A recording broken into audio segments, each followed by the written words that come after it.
Assalamualaikum. Welcome back to Simple Nursing Lecture Series. Next topic है that is diamond topic is burns. Burn से सवालात Sindh public service commission NPS USMLE से लेकर तमाम exam में पूछे जाने वाले सवालात हैं उनको सॉल्व करने जा रहे हैं। के लिए थ्योरी अच्छी होनी चाहिए। तो बर्न साहब से ये मकसद पूछना चाहिए था कि बर्न असल है क्या चीज। तो बर्न्स एक इंजरी है और इंजरी तब पॉसिबल होता है जब किसी चीज से उनकी एक्सपोजर होनी चाहिए।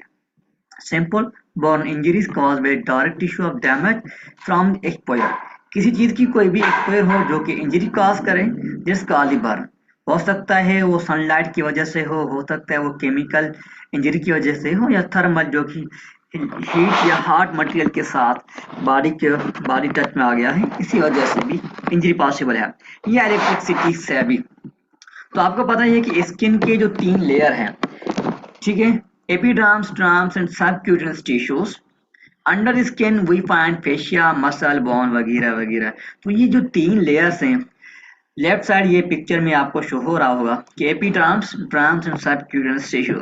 तो सिंपल सा ये आपको पता चला कि भाई बर्न इज सिंपली इंजरी। अब ये इंजरी की जो इंटेंसिटी लेवल है, किस हद तक के नुकसानकार है, किस हद तक के सीवियर शो कर रहा है, इसके लिए हमने इनको डिग्री के लेवल पे कैटेगराइज किया। First degree, second degree, third degree and fourth degree. याद रखिएगा कि फर्स्ट डिग्री जो है, जिसका दूसरा नाम है सुपरफिशियल। सुपरफिशियल इसलिए हम बोलते हैं क्योंकि ये जो इंजरी है ये ज्यादा डीप नहीं है, ये एपिडर्म्स तक ही महदूद है। Dry with blanchable redness. जहां अल्फाज ब्लंचेबल आ जाएगा वहां पे ब्लंचेबल से मुराद ये है कि ये एक टेस्ट है, हम असेसमेंट करते हैं, हम स्किन को लाइट टच करते हैं, प्रेशर देते हैं। इन केस वो दोबारा व्हाइटनेस आ जाता है या रेडनेस आ जाता है तो इसी अर्थ से असेसमेंट टेस्ट है, इसलिए दूसरा नाम क्या है, ब्लंचेबल रेडनेस। जिसे हमको अगर असेस करेंगे तो वो रेडनेस नजर आ जाएगा। इसी हवाले से इनको ये blanchable redness with dry first degree के साथ है। जो कि सेकंड डिग्री जिसका दूसरा नाम है पार्शियल थिकनेस। याद रखिएगा कि एनक्लेक्स टिप क्या चीज है, इसमें पेनफुल ब्लिस्टर्स आ जाएंगे। ब्लिस्टर से मुराद ये है कि फ्लूइड फिल्ड विद कैविटीज होते हैं, वेसिकल्स होते हैं। एंक्योसाइन सेप्टम जो कि characterised by red moist shiny fluid filled vesicles. ये अल्फाज आपको याद करने चाहिए एनक्लेक्स टिप की बुनियाद में। तीसरा है थर्ड डिग्री फुल थिकनेस, क्योंकि फर्स्ट डिग्री में एपीड्रम्स लॉस हो जाता है, सेकंड डिग्री में एपीड्रम्स के साथ ड्रम्स भी लॉस हो जाता है, एंड थर्ड डिग्री में एपीड्रम्स, ड्रम्स और जो कि अंडर जो तीसरा जो लेयर है सबक्यूटेनियस टिश्यू वगैरह वो भी लॉस हो जाता है। हो सकता है फैटी टिश्यू भी इसमें लॉस हो। तो characterize by dry waxy white leathery and charred black colour. Charred black colour से मुराद ये है कि डार्क ब्लैक, मतलब कि बिल्कुल काला सा नजर आ जाएगा, ठीक। एंड नॉन ब्लेजेबल, ब्लेजेबल हो जिसको असेस करना चाहिए। यही तो बिल्कुल वुंड है और इन्फेक्शन शो हो रहा है तो इसको ब्लेजेबल असेसमेंट नहीं कर सकते। Fourth degree is full thickness, क्योंकि इसमें अब हड्डियां भी शो हो रहे होंगे, इसलिए इसका नाम क्या है भाई, फुल थिकनेस। इसमें एपिडर्म्स आ गया, वो भी लॉस हो गया, ड्रम्स भी लॉस हो गया, सबक्यूटेनियस टिश्यू भी लॉस हो गए, और उनके अलावा यहाँ पे टेंडेंस और लिगामेंट भी शो होंगे, इसलिए इसका नाम क्या है भाई, फोर्थ थिकनेस या फोर्थ डिग्री। इसी बात से आ रहे हैं बाहर केयर फॉर माइनर बर्न्स। अगर माइनर बर्न्स के साथ कोई पेशेंट आ रहा है तो आपका क्या इंटरवेंशन होंगे या क्या केयर वगैरह हो सकता है। तो सी एक कैटेगरी याद कर रहे हैं कि 3C से हिसाब से। सी से मुराद है कूल वाटर, सी से मुराद है कवर द एरिया, सी से मुराद है क्लॉथिंग रिमूवल। याद रखना जैसे ही पेशेंट आपके सामने आ गया तो आप कम से कम उनको ठंडे पानी से उनको गीला कर दें ताकि ये बिल्कुल साफ हो जाए। और इसमें आइस वगैरह नहीं देना, क्रीम, लोशन, एंटीबायोटिक, ऑइंटमेंट वगैरह नहीं देना चाहिए इसको, ठीक है। दूसरी चीज से मुराद ये है कवर द एरिया। अब जैसे वो चीज ड्राई हो गया, क्लीन हो गया, तो उनको किसी खुश्क कपड़े के साथ या किसी कार्टन के साथ आप उनको कवर करें ताकि फर्दर एक्सपोजर से ये बच जाए। सी से मुराद है क्लॉथिंग एंड ज्वेलरी रिमूव। जो पेशेंट कपड़ा पहन चुका है ये कपड़ा वगैरह आप उतारें। उतारने का मतलब ये है कि वो जो कि बर्न है, इंजरी है, उनके उससे ये कवर ना हो। सिंपल ड्राई करें और ड्राई क्लॉथ के साथ उनको कवर करने की कोशिश क्या करें, ठीक है भाई। फर्दर ये था माइनर बर्न। अगर मेजर बर्न आ गया तो यहाँ पे खतरे वाली बात यह है कि पेशेंट हाइपोवॉलेमिक शॉक में भी जा सकता है, इवन उनकी डेथ भी पॉसिबल हो सकता है। Massive tissue damage and cellular destruction leads to widespread systematic inflammation. मसला ये इसमें सिस्टमैटिक इन्फ्लेमेशन हो जाता है। सिस्टमैटिक जब इन्फ्लेमेशन हो पाएगा तो पूरी बदन में ये इन्फेक्शन या इंजरी वगैरह फैलने की कोशिश करेगा। That increase vascular permeability.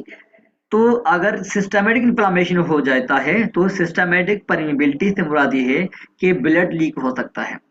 Leaky blood vessel that fill up the body like water balloon. तो इस एज रिजल्ट क्या क्या खतरा हो सकता है? जिस रिजल्ट लो फ्लूइड वॉल्यूम लॉस हो सकता है, डिहाइड्रेशन की तरफ जा सकता है patient. within the blood vessel leading to hypovolemic shock वाली कंडीशन को भी अप्रोच करने को तैयार हो जाता है। एंड देन डेथ, हो सकता है वो डेथ का भी शिकार बन जाए। तो ये है मेजर बर्न। अगर मेजर बर्न के साथ कोई पेशेंट आ गया तो वो क्या साइन सिम्टम शो करेगा? फर्स्ट 24 आवर में सीरम पोटेशियम लेवल रेज होता हुआ नजर आ गया, जिससे कि हाइपरकेलेमिया की कंडीशन हो जाएगा। तो हार्ट को पंप करने वाला जो इलेक्ट्रोलाइट है potassium, in case potassium raise हो गया तो peaked and tall T wave ECG में चेंज आ जाएंगे और ब्रेडिकार्डिया की कंडीशन बिल्कुल पॉसिबल होगा। और दूसरा जो इलेक्ट्रोलाइट है सोडियम लो होते हुए नजर आ जाएगा तो हाइपोनेट्रीमिया होगा। इनके सीबी से आप करवा रहे हैं कोई पेशेंट के लिए तो हेमोग्लोबिन एंड हेमाटोक्रोसाइड की जो लेवल है वो इंक्रीज होता हुआ नजर आ जाएगा। ठीक है, तो हेमोग्लोबिन की जो लेवल है तो 12 से लेकर 18 है और हेमाटोक्रोसाइड 13 से 54 की तरफ जा सकता है। आपको पता है कि इनकी ट्रीटमेंट क्या क्या पॉसिबल हो सकता है? जैसे कि ट्रीटमेंट के लिए हम जो भी पैथोफिजियोलॉजी का जो काज होते हैं उनको करेक्ट करने की कोशिश करते हैं। यहाँ पे जो काज है लो फ्लूइड वॉल्यूम, मतलब fluid volume deficient, fluid loss हो रहा है तो आप फ्लूइड दे दे पास बॉडी को ताकि वो डिहाइड्रेशन वाली कंडीशन को हम रिहाइड्रेशन की तरफ ले चलें। तो कौन सी सॉल्यूशन है जो कि फ्लूइड वॉल्यूम को इंक्रीज करने की कोशिश करेंगे? First one is IV lactate Ringer's जो और कैल्शियम पोटेशियम है वो इंक्रीज हो सकता है। दूसरा नॉर्मल सेलाइन जो कि सोडियम पोटेशियम इंक्रीज कर सकता है। तो ये नॉर्मल दो आइसोटोनिक सॉल्यूशंस है जो कि मासिव टिश्यू बर्न में ये हेल्प करता है डिहाइड्रेशन से बचने के लिए। असेसमेंट क्या पॉसिबल हो सकता है? असेसमेंट वही होगा जो कि फ्लूइड रिसस्टिकेशन के लिए हम जो कि स्टेप टेक आउट करेंगे। इसमें नंबर 1 है वह यूरिन आउटपुट कम से कम 30 ml पर हावर या मोर हो। अगर इनसे लेस है तो बॉडी को खतरा है, पेशेंट कहीं भी जा सकते हैं। दूसरा है ब्लड प्रेशर असेस करें और ब्लड प्रेशर कम से कम भी जो उनकी जो सिस्टोलिक ब्लड प्रेशर है वो 90 मिलीमीटर ऑफ मर्क्यूरी चाहिए और हार्ट रेट लेस देन 120। जैसे कि सोडियम पोटेशियम इलेक्ट्रोलाइट चेंज आ रहे हैं तो ईसीजी के अंदर या पल्पिटे या हार्ट के रेट के अंदर भी चेंज आ सकता है। तो असेस करें और कोशिश करें कि आपके हिसाब से 120 से लेस होनी चाहिए। इनके ऐसे ये हाइपर टेक्यार्डिया की तरफ जाएगा तो कुछ मसला हो सकता है। एंड ये बोल रहा है कि फिलहाल तो आपको आईवी सॉल्यूशन दे दें, आईवी ट्रीटमेंट वगैरह आप ओरल तब दे सकते हैं जब बाउल साउंड्स रिटर्न हो सकता है। आप आवरली जो कि रूटीनली बाउल साउंड्स असेस करें। इन केस वो नहीं आ रहे हैं, सुनने में नहीं आ रहे हैं तो आप ओरल फीडिंग वगैरह फिलहाल ना दें। इन केस वो बाउल साउंड्स आपको 30 से लेकर 35 से लेकर 5 से लेकर 35 के बीच में अगर आपको वो महसूस हो रहे हैं, सुनने में आ रही हैं तो आप अपने हिसाब से ओरल फीडिंग भी स्टार्ट करें ताकि डिहाइड्रेशन से बच सकें। तो ये बर्न्स वाली कंडीशन था। इंशाल्लाह कल से जो हमारा टॉपिक है रूल ऑफ 9 को डिस्कस करेंगे जो कि इनकेस के लिए बहुत ही एक मेजर टॉपिक है। फिलहाल जो हम जो कॉमन जो कि एग्जाम्स के लिए जो टॉपिक था बर्न्स और major and most important diamond topic के साथ ये टॉपिक था दैट इज दी बार।